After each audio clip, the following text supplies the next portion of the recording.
All right, so I'm going to just show you a few pointers and suggestions about getting started on your text portrait and ways and steps to get started. So before I start, here's an example of, well, two examples of student work that I'm going to show you. So this is student work. So I want to show you how you can break down your text portrait and really break it down to what you're outlining. Okay, are you outlining the edge of the face, the eyes, the hair, and versus what you're filling in and shaping around that face. Faces are hard, so I feel like breaking it down this way will make it easier for you. So you can see in this one, they created an outline around the face, even subtly around the nose. But then they also filled in space, like the hair, the pupils, the eyebrows, and the hat. The hat also creating nice variation of different values from dark values to light values, right? So there's a lot of overlapping of text going on and changing of value, okay? In this one, again, same thing. In your text portrait, are you going to focus on, what are you going to focus on as far as outlining, okay, filling in. This one doesn't have as much value as seen in the hat in this one, or around the nose, but it has a lot of different variation. So it has size variation of text. So to create the change of direction or design, the artist here decided to use small type and large type for certain areas to fill it in. So these are things that you want to think about. How would you get started? All right, so you have these are the finished products, and I'm going to use a picture of Johnny Depp. You're starting with this. So how do you get from this to that? All right, so I'm going to show you different ways to break that down. Okay, so the first thing that I would do, and I want you to do this as an exercise that I'll explain in class. I want you to take your picture and you're going to trace over it. But before you trace over it, you're going to make it black and white because you'll be able to understand the value, the darkness and lightness of it better.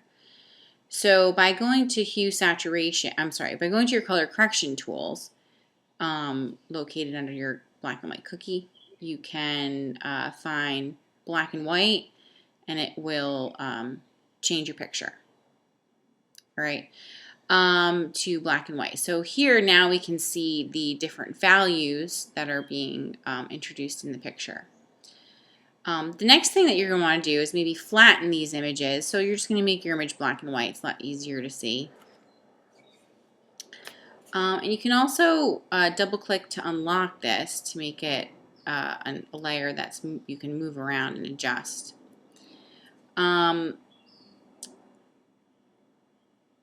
When you're getting ready for your project, you're going to want to make sure it's the right size, and this is just for practice I'm showing you this. So I'll go over making sure that the specs are correct with you later on. But what I would definitely do is lighten it. I would make it a little bit lighter, okay, so that you're still seeing the value, but it's a little bit lighter because you're going to start putting stuff over it, okay.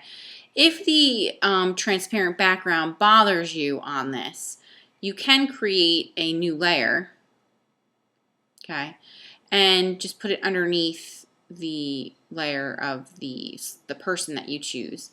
And you can just, you can make that a white background by just filling it with white. So you can go to your paint bucket and make that a white background. Now you can create another new layer and put that layer above the image, and this is where you can practice. And you could probably call this value changes or something like that.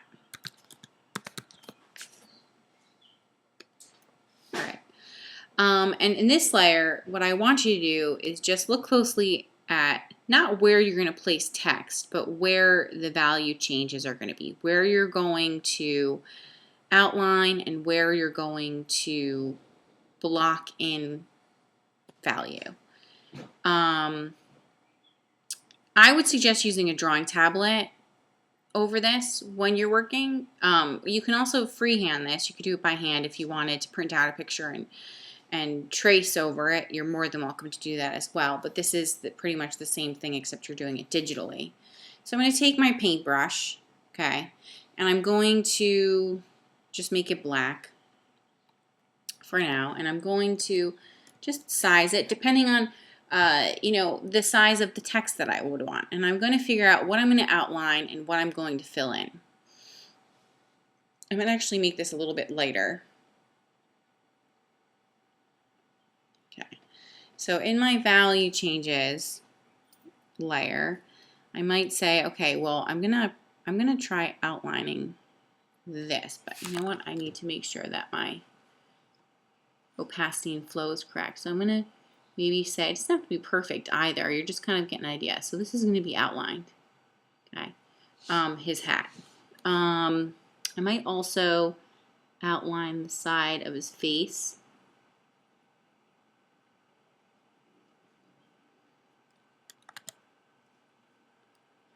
Go back a little bit.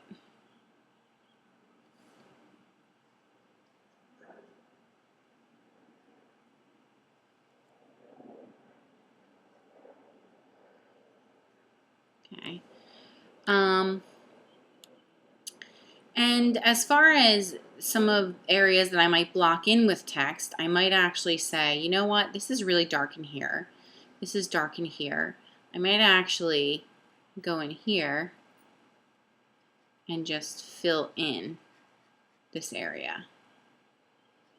This I'm going to definitely block in with text. Okay. And then I might say, you know what, I might do the same down here too, because this is all really dark in here. But this is just me planning. This doesn't have to be perfect. I'm just planning around what I'm doing. I also think his beard down here is a little scruffy. I might say that, this is also a really dark area and a dark shadow. So I might go in and fill this in with text. I might also do that with the hair on his face, with the hair on his mustache here.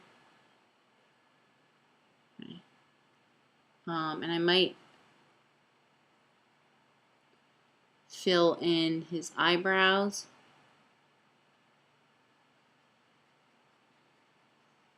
Okay. Maybe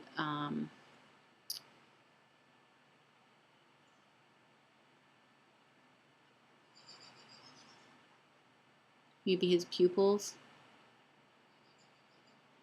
are a block of color. Okay. And then obviously, make this a little bit bigger. This space in here would be all filled in with black.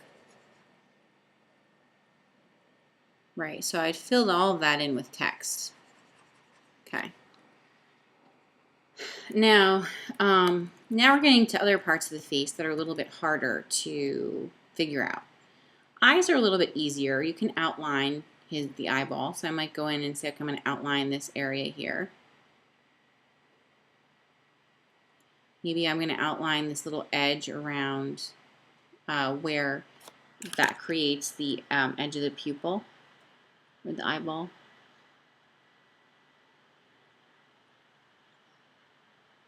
Okay. You have to be careful too, because creating an outline around the eye, underneath the eye, which shapes the eye, can sometimes create what look like wrinkles and make people look a lot older than they are. Okay, so you may not do it all. You may not create a line completely across. So when we look at the face, there are hard lines, like the lines around the edge of the eye, and then, or even around the nose over here. and then there are soft lines, or changes of direction. So you have these more distinct changes of direction around the under eye, and then even around the nose over here, and even like the mouth. But then you have these softer changes around the nose in here, and even in his cheekbones, and under the lip and everything. So how would you portray that? How would you go about doing that? So what I would do is outline things that have hard lines.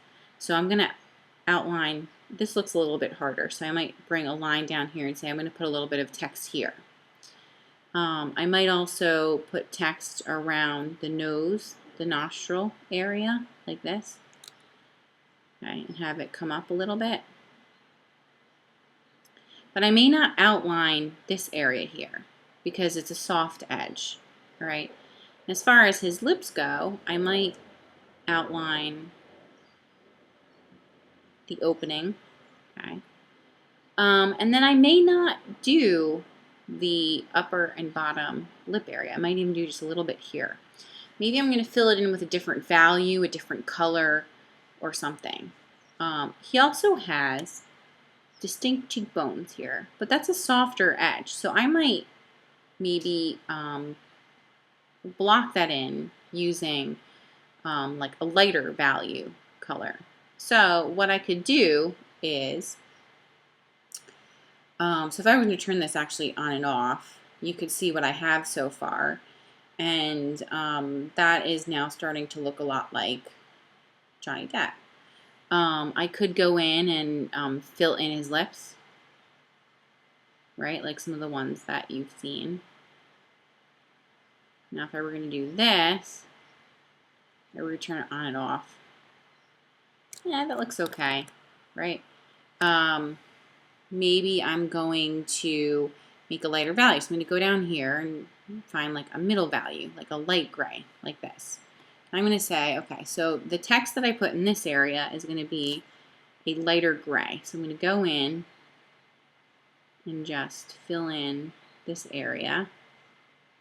And I'm going to say, okay, so when I go to add text, I'm just going to make it a lighter color. And it's going to go here. Now let me see how that looks.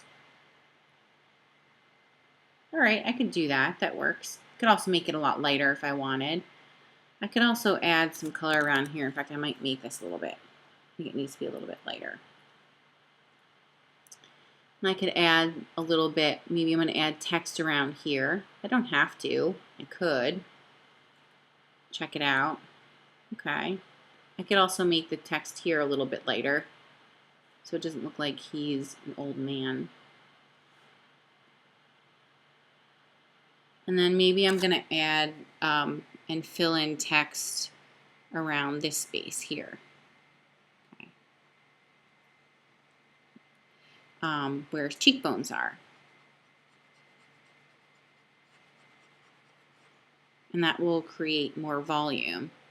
He also has a little bit of a grayer tone down here. It's Adam's apple. So if I turn that off, I might say, okay, well, I think I like that. That's how I would want this to look. And I can go back in and fix things a little bit too. Like maybe, maybe I'm going to add some darker text in areas over here.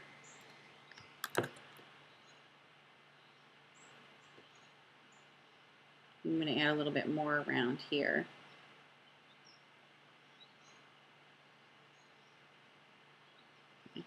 And now I have an idea of where text is going to go. So what I'm outlining, so these thinner lines maybe are lines of where I'm outlining with text around here. And then areas where I've blocked out lots of color would be area where I would block in text. So if you were going to look back at this example, you could see there's areas where Adriana outlined and where she filled in. So now I have an idea of where I'm going to place things. Right? So that's the first video. This is the first activity that I want you to do. So I want you to find your picture and just understand where the value should go and where your text should go. Right, and I'll explain a little bit more in class, but this is a good video to just kind of refresh yourself on.